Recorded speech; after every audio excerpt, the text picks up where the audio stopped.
What's approaching faster than something approaching more slowly? Everything. Welcome to Monkey Boy's Toys. I am Monkey Boy, and this is the sofa. Thanks for joining me again. Here's a trading card folder to look at. Am I going to show you what's inside? No. This week I'd like to share with you my experience of opening a box containing some items I've been looking forward to receiving. The box I recently mentioned has been sent here to the Monkey Boy nest by none other than lovely and magical member of our community, Steve Darby, better known as DarbyCollector. Now, Steve recently contacted me with a heads up of some items he had for sale and asked if there were any that might interest me. And as it happens, my answer was yes. And Steve was kind enough to put aside said items for me until I was able to afford them. But wait, there's more! Also, recently, my good friend Luke from Reynolds Reviews, link in description, happened to be visiting the man still known as DarbyCollector, during which time these esteemed gentlemen together embarked on a toy adventure.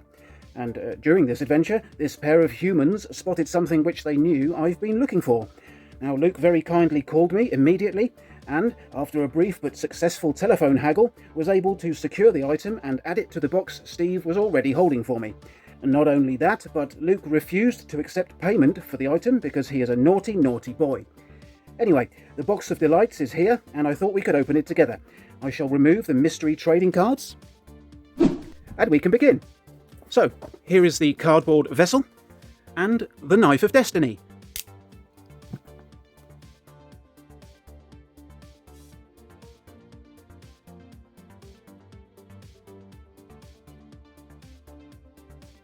And here we go.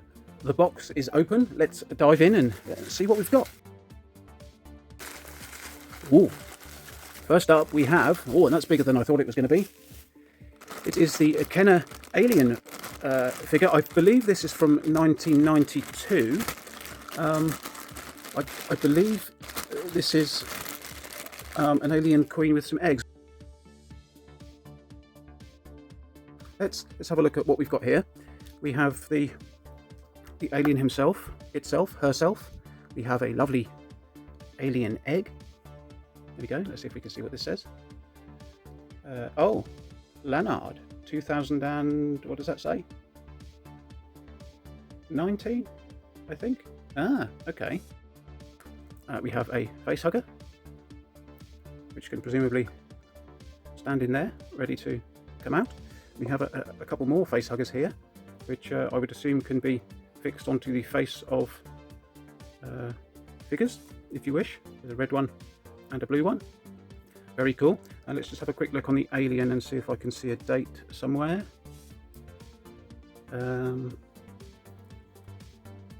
I cannot see one immediately, so I'm not entirely sure if this is a Kenner alien or a Lanard alien. But anyway, it's an alien and it looks cool. I'm fairly sure this is from the 90s, whatever. I don't normally collect things from the 90s. I kind of stop at sort of 89, 90 generally. But there are a few things from the 90s that I quite enjoy, and I don't really have any alien figures in the collection, so I thought it might be nice to grab this from Steve. So it was very, very kind of him to give me the heads up on that. So thank you, Steve. This is a cool customer. I will display him on my bookshelf. Him, her, it on the bookshelf, along with the Eggy and some face huggers. So there we go. Alien figure, brilliant. I'll put that to the side and we can see what else is in the box. What have we got here? This will give us a clue about what might be in there. What might be in the package. We have a lovely TMNT sort of sign, shelf display. I guess it could be used for a number of things, but that's wicked. I really, really like that. Steve was kind enough to add this into the box for free. I wasn't expecting it until he told me, and yeah, that's really nice. I like that. I don't currently have a TMNT display in the nest. I do have several Turtles figures, and I plan to display some of the carded ones on the wall, and this will look absolutely fantastic just to set off that display. That will be brilliant. For the time being, I will sit that on the bookshelf so that I can look at it and smile. But yeah, cool. Well, thanks ever so much, Steve. I like that. That's awesome. Great stuff. Let's pop that over here. What else was in this? Let's have a look what else we've got in this bag. I wasn't expecting anything else. So let's see. We have a little. I assume that's a sticker. DarbyCollector sticker. Toy Hunter. Fantastic. I like that. I believe that's Castle Grayskull in the background, or it certainly looks like it. Excellent. That will be going somewhere. What else have we got? We've got a card from Steve. There we go. If you want to check that out, and pop yourselves over to Instagram and have a look at Steve's Instagram. There we go. Thank you. And what's this? Ooh, it's an Aliens versus Predator collector's card. Cool. Oh, that's wicked. Thanks, Steve. Nice. Put that with the alien over there. And then we've got this. I'm not sure what this was from. It looks like it perhaps was maybe the lid of something, or I don't quite know. But it's it looks to be from the Mask animated series. So that's cool. Spoken! It's party time! P-A-R-T. Why? Because I gotta! Thanks, man. I like that. That's a proper bum chin, that, isn't it? Look at that. Look at that for a bum chin. Cool. Excellent. He'll go somewhere. Thank you. Right, let's have a look. What have we got here? Okay, so that's the item that Luke very kindly gifted me, that the gents found when they were on their toy expedition. So I'll open that in a moment. Let's just first open these guys, and they are. Ooh! Now I believe these guys are the 1990 movie TMNT figures by NECA, and I think these were the 2018 SDCC exclusive figures. I'll chuck a picture up on the screen now of the set I believe this to be. Obviously these guys are loose, but going by the accessories that come with them, I believe that this is the SDCC set, which I wasn't actually aware of when I agreed to buy them from Steve. I knew they were movie turtles, but wasn't aware that they were potentially the exclusive set. So that's cool. Oh, look at that. There's some nice little bits here that you can attach Donnie's staff to. So there's Donnie. I'll also chuck up some pictures here of these figures so you can see how displayable they are and poseable they are. Very nice. Of course I have quite a few vintage TMNT figures from Playmates, and I do have these slightly more modern versions from Playmates, the 6-inch versions that are sort of highly articulated, and they're very cool as well.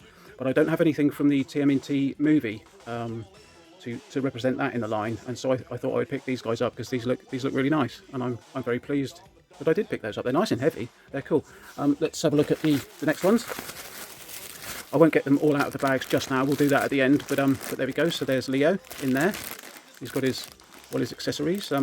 Each of these guys comes with 2 bandanas.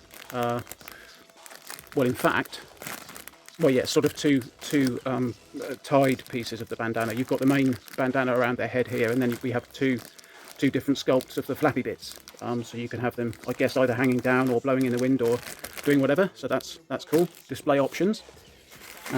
Here we have, who's this one? Here's Mikey. There we go. There's Mikey. Oh, and he's in a interesting sort of position there with his hand. There we go. Thank you for that, Steve. I don't know quite where a turtle's willy is, but it'll be in there somewhere, won't it? So there we go. He's enjoying himself there. He's got a little cheeky smile on. I know what you've been up to, Mikey. So yep, there we go. There's Mikey. As I say, we'll get all these out of the packaging, and I'll set those up at the end so that you can see them. I don't want this video to be too long. There is Raph, looking slightly more serious. Why so serious? He's thinking about something, and there's all his. We have a spare pair of hands, at least one alternate pair of hands, I think, in there, possibly 2. I don't remember. We'll have a look in a minute. And there we go. So there's Raph. Thank you for putting those aside for me, Steve. I really appreciate that. I'm glad to have those in the collection. They will make it out onto display at some point, but let's move on to the final item now. anyone that's seen my recent videos will know I'm a big fan of Remco's Karate Kid line. Now, I do have several of them, one of which is an example of Purple Pants Crease without his gi, or dressing gown, or robe, or pyjamas, or whatever you want to call it. And I did mention that I've been looking for one of those for a while, and when Luke and Steve were on their little escapade, the guys spotted this for me, and Luke got on the phone straight away to let me know that they'd found one with a gi. Now, I only needed the gi rather than the figure, but after a successful haggle, I was very happy with the price, and so I agreed to buy the figure. So now I have a half-naked Crease and this clothed Crease, and I'm very, very happy to have one with a gi in the collection. I do like the soft goods on this line. I probably won't be collecting all of the figures in the Remco line, because at least a couple of them didn't have soft goods. They had moulded karate stuff on. And I'm not so interested in those. I think these ones display much more nicely. We've got the tattoo on Crease's arm there in great condition still. And the figure himself looks in immaculate condition. What about his feet? Let's have a look at his feet. Oh, okay, he's got a bit of foot rub there, presumably because he's been kicking people in the face repeatedly, but that's okay. That's not a problem. He looks very cool. Of course, Grease, no, not Grease. Crease is the sensei to Johnny Lawrence, who famously got kicked in the chops at the end of the Karate Kid movie by Daniel LaRusso. Take that, you penis! You win! And yes, Crease is the wanker that instructs Johnny in the art of hi-ya! So there we go. There's Crease, looking cool. Let's just have a look and see if his action features work. It's not a problem if they don't, but we'll have a look anyway. We've got the chop here. Oh, well, his arm's locked in place, and there we go. Fantastic. I might have had to do that in slow motion so that you could see it. And let's have a look and see if his leg kick works. No, it doesn't. In fact, if you press the button, his leg actually goes back a bit. So this has got a karate scuff action, but that's cool. The Crease that I have, his legs are very wobbly, and the kick doesn't work well. And I think they're slightly faded, possibly, the legs on my other one, and so these are nice and vibrant, and this guy looks like he's going to stand up a little better than the one I currently have, so that's fantastic. Thank you ever so much, guys, for thinking of me when you spotted this guy and letting me know he was there, and thank you very much, Luke, for gifting him to me. You really didn't need to do that. I was more than happy to pay for him, but I'll get my own back, mark my words. Anyway, there we go. Let's get all this stuff back in front of the camera, and we can wrap the video up. Special effects. So there we go. I'd like to thank Steve, DarbyCollector, for sending me that lovely box of delights, including a few extra little surprises. That's very kind of you, man. And of course, I'd like to thank Luke from Reynolds Reviews, link in description, for sending the pajamaed Crease. So here we have creased turtles. Excellent. Thank you, guys. I really appreciate that. That was an excellent box opening. Really cheered my weekend up. Thank you very much. And there we go. So as the end of the video charges towards us, brandishing what appears to be a table leg, I can only thank you for watching and encourage you to thumb it up and to leave a comment, relevant or otherwise. If you're not subscribed to the channel, you're doing it wrong, and everyone's looking at you. Anyway, it's time for me to make like a shepherd and get the flock out of here. Bye bye bye bye bye bye bye bye. Perfect! Don't kill anybody until we get back to you!